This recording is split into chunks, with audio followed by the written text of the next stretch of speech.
Uma gestante de 28 anos realizou pré-natal tardio e foi diagnosticada com sífilis no terceiro trimestre, apresentando VDRL com titulação de 1 para 32. Após o nascimento, o recém-nascido apresenta lesões cutâneas descamativas em palmas das mãos e plantas dos pés, icterícia, hepatomegalia, rinite persistente. Então, esse é um caso que vocês. A gente está aí, uma gestante de 28 anos, que começou o pré-natal tarde, com sífilis, né? Ele ainda deu aí o diagnóstico, sífilis no terceiro trimestre. E o bebê nasceu com sintomas aí, né? Com lesões cutâneas, hepatosplenomegalia, icterícia e uma rinite. Então, o que que esse bebê tem?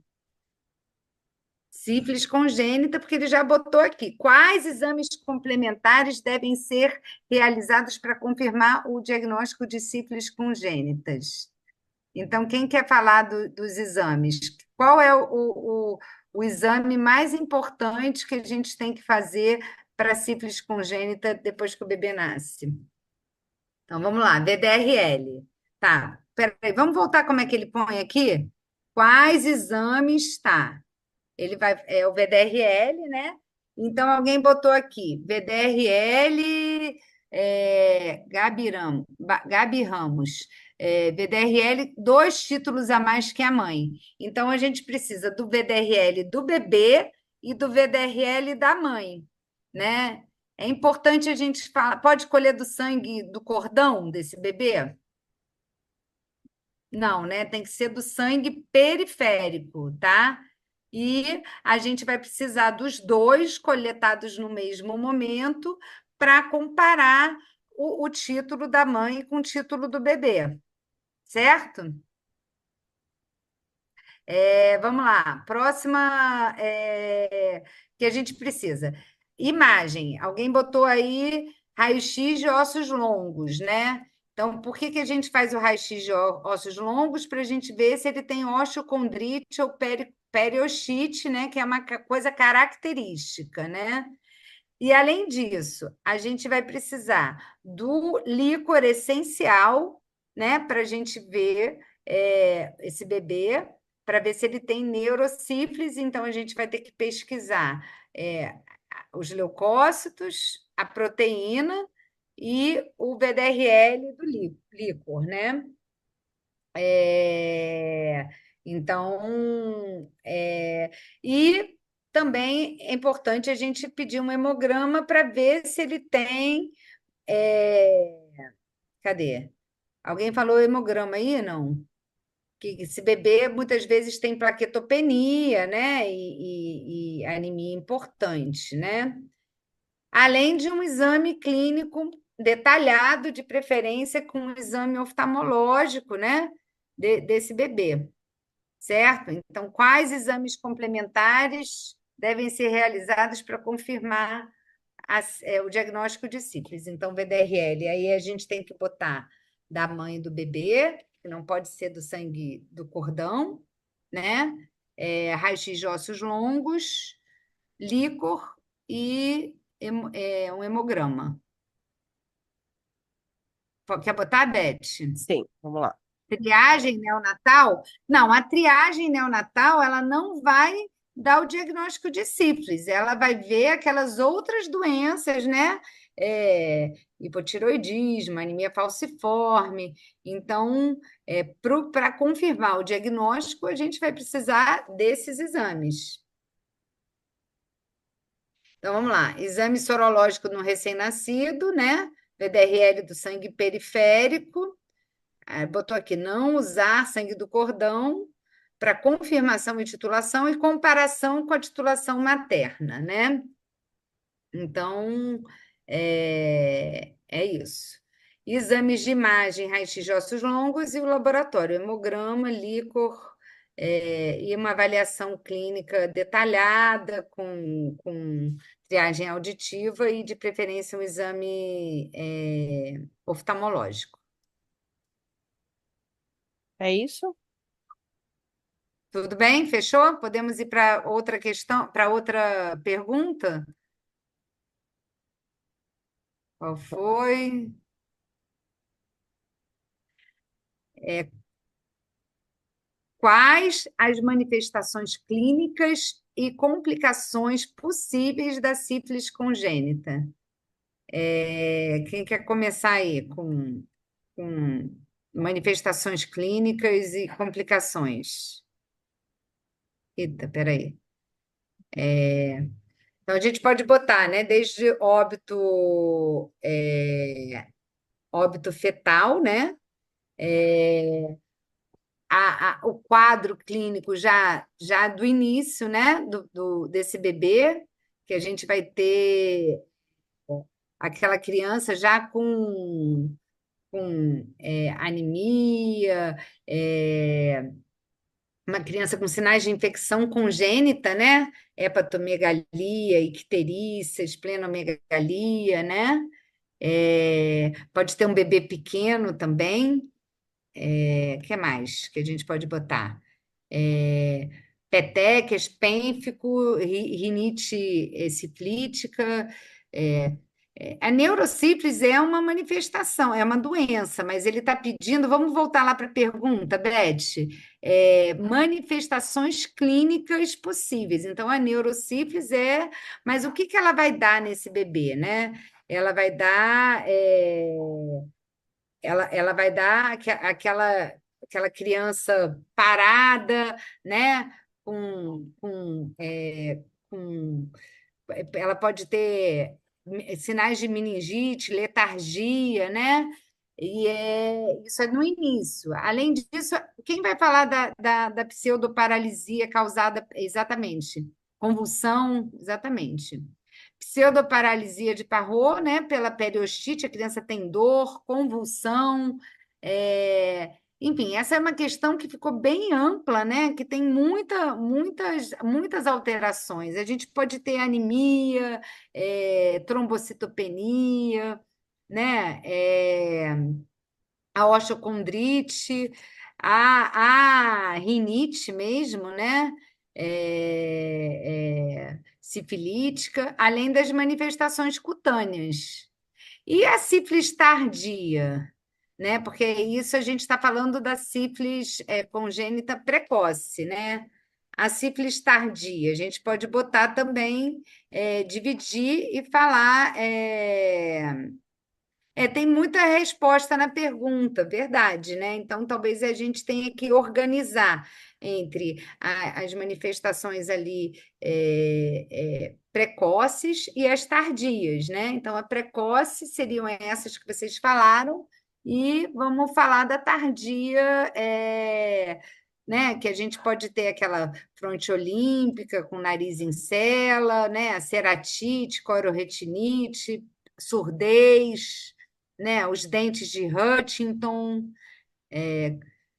além das alterações cutâneas, atraso do desenvolvimento, alterações osteoarticulares, é muita coisa mesmo, né?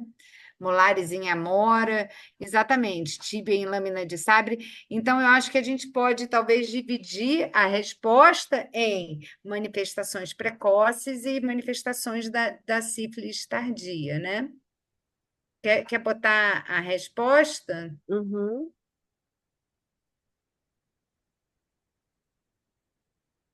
Então vamos lá. É precoce, né? Manifestação precoce.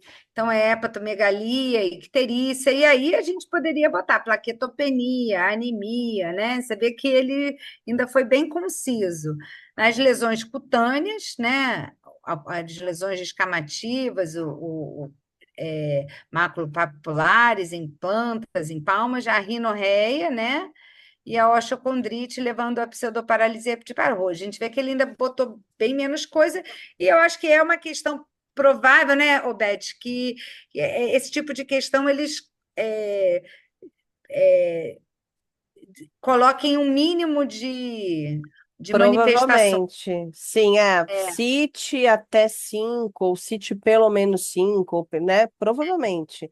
Eles costumam fazer isso sim, colocar um número para não ser uma coisa tão absurda, né? Mas Isso aí. Agora, essa organização que a Paty falou é importante. Então, por exemplo, se ele não colocar o número, lembra daquele 3 que a gente falou?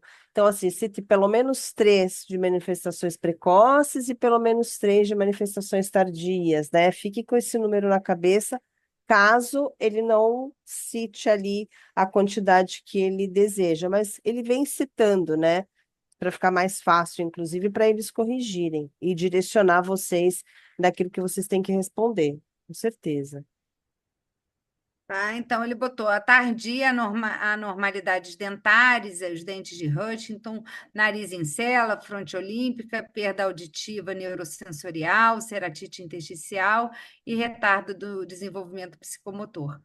Então, assim, gente, sífilis é uma questão que com certeza vai cair em alguma parte da prova, né, Obete?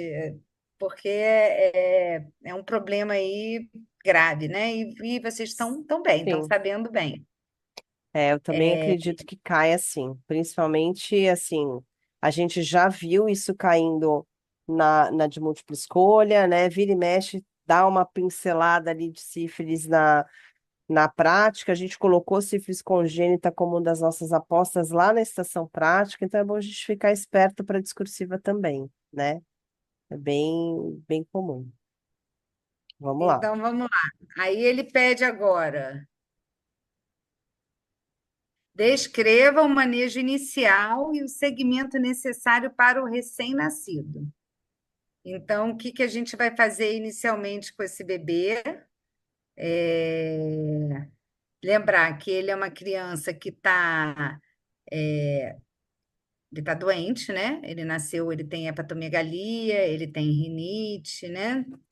É, então, vamos lá, penicilina cristalina. Então, também acho que a gente pode pensar no manejo inicial em tópicos, né? Então, como é que eu vou tratar, como é que eu vou cuidar dele, né? E como é que eu vou seguir ele. Eu acho que a gente pode pensar em tópicos que eu acho que facilita um pouco a questão, né? Então, tratar a penicilina cristalina, né?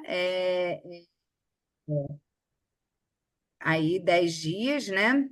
É uma criança que não tem nenhuma dúvida, né? É uma criança que a gente vai ter que olhar clinicamente, né? Ver como é que ele vai ficar, tanto na fase aguda como o acompanhamento dessa criança, né? Do desenvolvimento, a parte auditiva, a parte. Vamos voltar para a parte inicial, que até eu me perdi aqui. A gente vai tratar, né? Aí, que é obrigatório a gente fazer em todo caso de sífilis congênita, gente? E é uma coisa que acontece muito nessas doenças infecciosas, e exatamente, notificação. Às vezes a gente esquece disso, né? É, e o que mais que a gente vai ter que, então, dar o suporte clínico, né, no momento da internação, e o segmento, o que a gente vai fazer com esse segmento? A gente tem que avaliar o desenvolvimento, o crescimento, né? É, avaliação com neuropediatra ou com pediatra atento, né? Porque a gente não tem neuropediatra tão fácil, mas sim prestando bastante atenção ali na- na- nos itens do crescimento e desenvolvimento, avaliação de audição, de visão, né? E a gente vai ter que repetir o VDRL, né? É, ali, 3 meses, 6 meses, até ele negativar ou cair muito a titulação, né? É, e a importância da gente orientar essa mãe também, né? Porque ela vai ficar aí solta, né? Com sífilis, pode engravidar de novo, e aí e transmitindo a sífilis, então a gente tem que orientar, tratar a mãe também. Mais alguma coisa, gente? Então,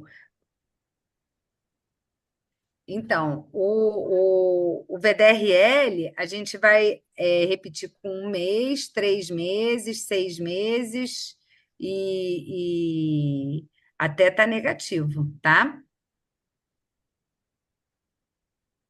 Vamos ver o gabarito É, lá. Vamos ver o gabarito? vamos ver. Então, tratamento penicilina cristalina por 10 dias, né? Baseada no peso do recém-nascido. Se houver contraindicação, considerar procaína intramuscular. Dói, gente, fazer vários dias, né? Então a gente deixa isso mais para o final. Monitoramento clínico, né? Com avaliação regular de audição e visão, acompanhamento neurológico, radiológico, se tiver alteração, notificação compulsória, né? Obrigatória ao sistema de vigilância. É, a orientação familiar, importância do segmento no serviço, né? Rastreio e tratamento dos parceiros sexuais da mãe, tratamento da mãe. E o segmento laboratorial repetir a cada 2, 3 meses até negativação ou queda e avaliar necessidade de novo tratamento se não houver resposta adequada. Não está aqui no gabarito, mas lembrar que se ele tiver alteração do líquor, né? Se ele tiver neurosífilis, esse bebê tem que ser repuncionado aos 6 meses para ver se já normalizou o líquor. Alguma dúvida aí?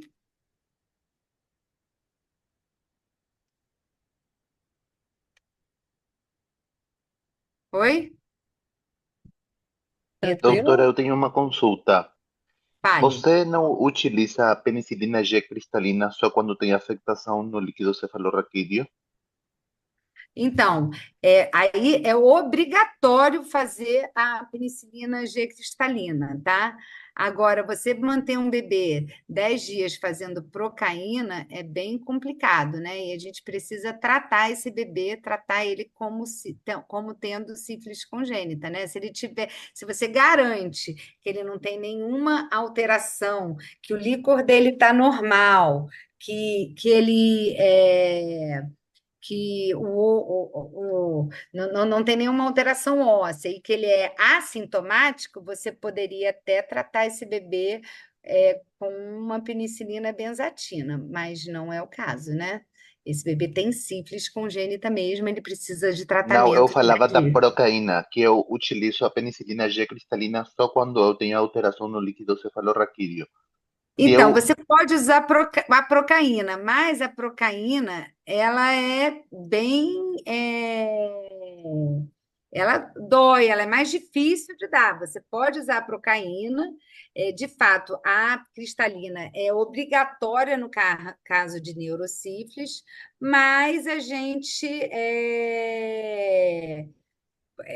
enfim, como aqui ele não falou se a criança tem neurosífilis ou não, você tem que tratar, né? E você fazer procaína todos os dias nem sempre é sofrido também para a criança, né? Então tem que se pesar aí o que é melhor ou pior, tá? Mas neurosífilis é igual a penicilina cristalina, tá? E a procaína a gente deixa aí como a dificuldade de acesso, vai depender um pouco do serviço, tá? obrigado, doutora.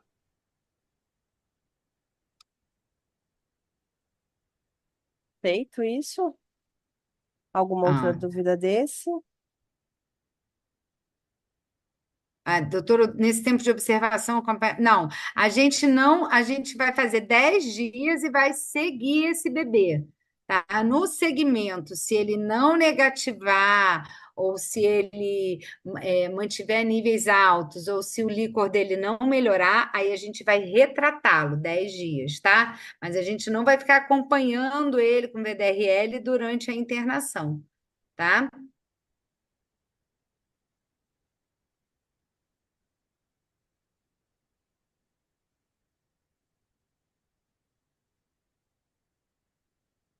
Que ele perguntou se a penicilina a penicilina cristalina é 50 unidades por quilo de 12 em 12 horas, tá? Então tá, acho que a gente pode ir para o próximo, né, Beth? Tudo bem, pessoal? Alguma dúvida aqui? Fechamos?